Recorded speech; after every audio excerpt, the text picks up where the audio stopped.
Goeiemorgen allemaal. Hoe gaan dit vandaag? Ik praat net een beetje Afrikaans. Coming from Pietermaritzburg, I had no chance of knowing. Although I did my Afrikaans till matric. Program Director, Vice Chancellor of Stellenbosch, Professor Portman. Professor Herman Batibo from Botswana. Distinguished guests, ladies and gentlemen. I must say that I'm very delighted to have been invited to deliver an address at this event, which celebrates the 10th anniversary of the Stellenbosch University Language Center. And also, Prof, yes, to congratulate you for this wonderful facility, actually, which you just gave me a 3 minutes tour of. And I really felt, what a pity. I can't, at the moment, come and do my own postdoctoral work. You know, this would be very wonderful. Some academic questions that I still have unfinished in my own business. The importance of the development of African languages in our education system, in particular higher education, is well established and cannot be overemphasized. So the work we are doing here is very important, Professor Stadler, your team. Over the years, we've witnessed the gradual death of our languages, apart from English and Afrikaans, in the absence of their development as languages of teaching and learning, commerce and academia more generally. The debate is no longer whether we should develop African languages as languages of scholarship in academia, but rather when and how should these languages be part of our academic discourse, beyond the mere symbolism that is currently at play at most of our universities. At this stage of our young democracy, we should be taking stock of the progress we have made in the development of our languages and not debate whether or not it is practical or viable to affirm the value of African languages in particular. 18 years into our democracy, we should be past the stage where we are still surprised of the so few dissertations written or research conducted in any of our indigenous languages. It's a very serious matter, by the way. Some 4 or 5 years ago, I was invited to a graduation ceremony at the University of Zululand. That was before I became a minister. And that's my alma mater, University of Zululand. That's where I did my first degree. And there was someone who was graduating with a PhD written in isiZulu on the history and evolution of ululation. And everybody laughed in the audience, you know, like disparagingly, you know, as if, what kind of a PhD is this? You know, it's like, it's at the bottom of everything. That's the challenge we face, because we have to change that. For me, that was, as I was sitting there, you know, listening to, what do you call this? The citation, what do you call it?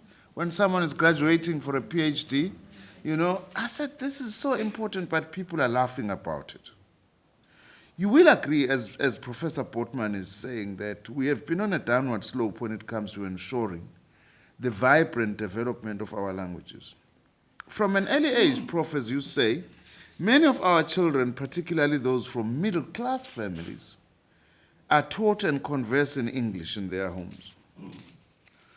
This would not be problematic if it was not done at the expense of indigenous languages, because no one is saying English is not important or that we mustn't do English, but often it's done at the expense of the other languages.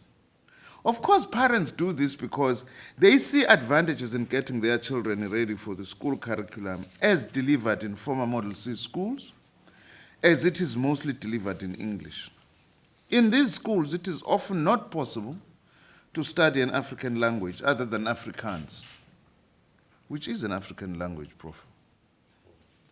Absolutely. Children become alienated from the language of their parents and grandparents and lose their heritage. Parents do this because they know that in the longer term, fluency in English is a greater advantage to opportunities in higher education and later in the world of work.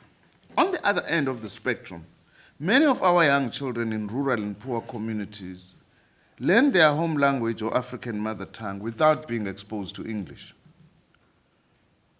They start school learning in their mother tongue for the first few years and thereafter move across to English as the medium of instruction before they have a chance to learn, read, and think effectively in their own languages and fully understand English. By the way, they then suffer in two ways, because they don't quite master the home language, as it were, and also because of that lack of that capacity, they also do not master English or another language, as research shows. And this leads to major hardships and problems related to learning that could be avoided if African languages were offered as the medium of instruction, that is, teaching and learning all the way through school and into the grade 12 examinations and beyond. You know, if there is one single colonial injustice on the African continent, especially sub-Saharan Africa, is this thing of studying in your second language. Sometimes people do not realize the difficulty that this poses, because you do not only have to battle with content in grade 9 or grade 11 or grade 12 of the subject, but you also have to battle with language. And there is a very strange phenomenon that normally happens. I'm also talking from experience, by the way, that sometimes you understand the content, but you can't articulate it because you don't have the lingo, you know. That's a huge injustice. And therefore, what you're doing here is something that is very important, because if there is one main thing we have to change, it's that. And the only way to do it is to develop the African languages as languages of science and academia. Because both sets then of our children and the youth, by the way, the wealthy and the poor, they lose out in this situation. Your better off ones who go to Model C, they gain English, but they lose something. As well as those who are in the rural areas who learn in their mother tongue and then have to switch to English in an environment that is not very much conducive to that. I remember, Prof, you know, that, as I say, I'm talking from experience. When I studied at the University of Zululand, those days, our lecturers were either African language speakers or Afrikaners, whose first language was Afrikaans, teaching us in English. And then when I moved to University of Natal to do my honors, I nearly left university, because for the first 3 months, I was really battling, because for the first time in my life, I was being exposed to someone who speaks English as his or her first language. I couldn't understand it, because I was used to the African accent and the Afrikaans accent of English. And there were certain basic words that I did not know. People won't believe this. I learned the simple word "ichi." You know if it's "ichi"? In my honors year. I didn't know that word, because it was also academic English pronounced in an African accent or Afrikaner accent. So this issue is very fundamental in what we are trying to do in building the kind of South Africa that is inclusive. Some people think that I'm provocative, you know, and so on, when sometimes I say rhetorically. Actually, when we talk about freedom of the media or freedom of expression in this country, we are talking only for those who speak English and Afrikaans, not for the rest of the population. Ngugi, of course, who you refer to, makes some of these points very clear in his essay, The Language of African Literature, when he says, and I quote, Language, any language has a dual character. It is both a means of communication and a carrier of culture. He goes on to say that language as culture is the collective memory bank of a people's experience in history. Culture is almost indistinguishable from the language that makes possible its genesis, growth, banking, articulation, and indeed its transmission from one generation to the next, unquote. Therefore, the death of a language is the death of a culture and should not be something we must take lightly. So it's beyond just speaking. I don't have to tell you. You are more experienced than I am since you are grappling with these issues daily. It therefore stands to reason that we cannot effectively preserve and promote the cultures and histories of our people if we do not pay special attention to the development of their languages. In other words, the best route to preserve people's culture is to start with their languages. We know that languages do not develop naturally or on their own, as some would want us to believe, but their development is a result also of concerted human effort and commitment. Professor Pitiga chairs my African languages panel, which I'm going to talk about towards concluding my own speech just now. There's a Professor Botha who is in that panel. Is he here? Oh, yes. Professor, hoe gaan dit vandag? I didn't see you, I'm sorry. There's one thing I'll never forget that Professor Botha said to me. He said, Minister, yes, you can put in a lot of money to develop languages, African languages. That's fine, that's good. But there are two things that are critical in promoting any language, because we are learning from him, from the history of Afrikaans. He said, one, I hope I'm not misquoting you, Prof. You will correct me. One is political will. Secondly, it's the use of the language everywhere. In the church, at school, in ordinary conversations, and so on. Then we have laid a better foundation for whatever other investment that we need to make in the development of languages. Of course, languages are developed within definite limits to suit the interests of different groups of people. Such is evident in the case of so-called standard languages as opposed to non-standard regional or social dialect varieties, which our indigenous languages were made to assume under apartheid. Thus, the late Neville Alexander advised us that, and I quote, the former standard languages are invariably the preferred varieties of the ruling class or ruling strata in any given society.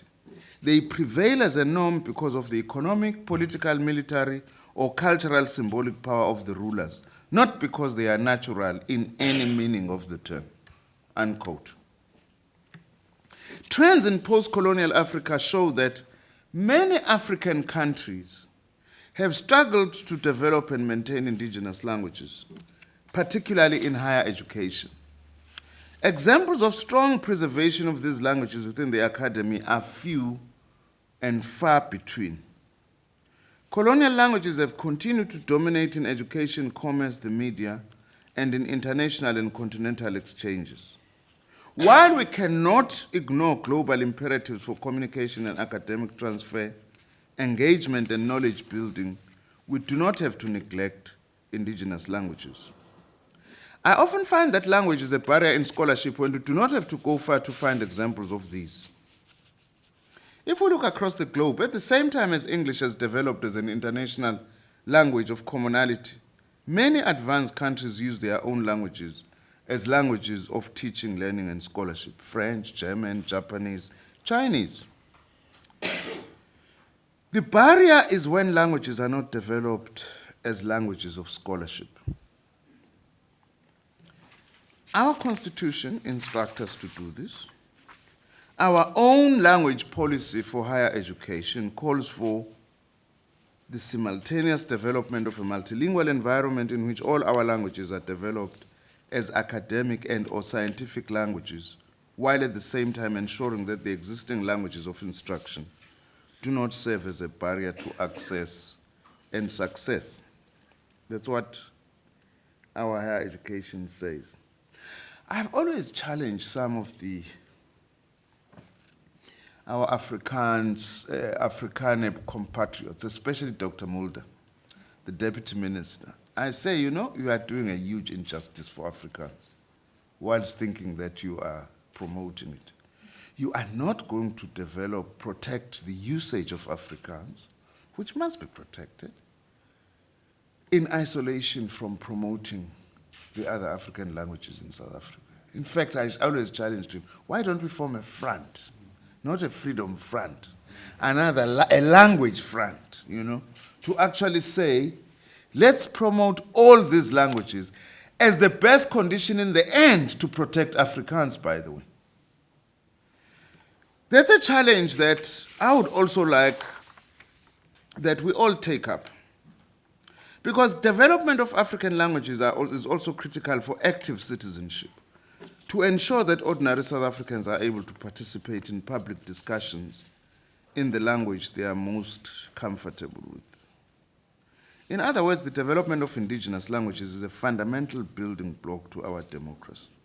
I must say I'm excited about what University of Stellenbosch is doing in this regard, because it's a contribution to this bigger project. And in any case, it can only be a university that used to be an Afrikaans-only university that perhaps also is best placed to understand the task of the development of other languages.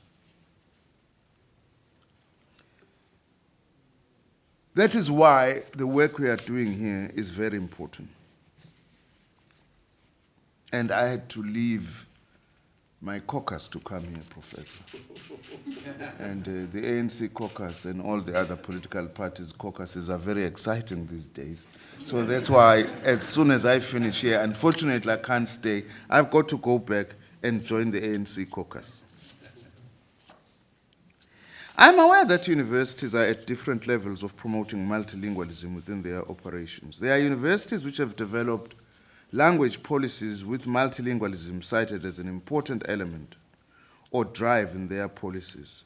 However, I'm also aware that to some universities, multilingualism and the promotion of African languages remain mere policy expressions that have no articulation in reality. That is why the fact that you have an institutional base becomes important. Ideally, all our universities should have that. Because I know, Prof, when I say that, they'll say, yeah, we can't give us money. Yeah. No. I'll say, how did Stellenbosch do it? Go and find money within the money that we are given already. Although I must say that in reviewing the funding formula, I feel very strongly about this, because the only way we are going to do this is actually to build the promotion of African languages into the funding formula for the universities in our country. So that it doesn't become an add-on or depends on a creative Professor Stedler who goes out to raise money or go and squat in the Vice Chancellor's office, you know, demanding more money for this. While the department commends those institutions which have made consistent progress in affirming African languages in their day-to-day operations, including the introduction of these languages in some study programs, we remain concerned with the slow development of African languages at our university.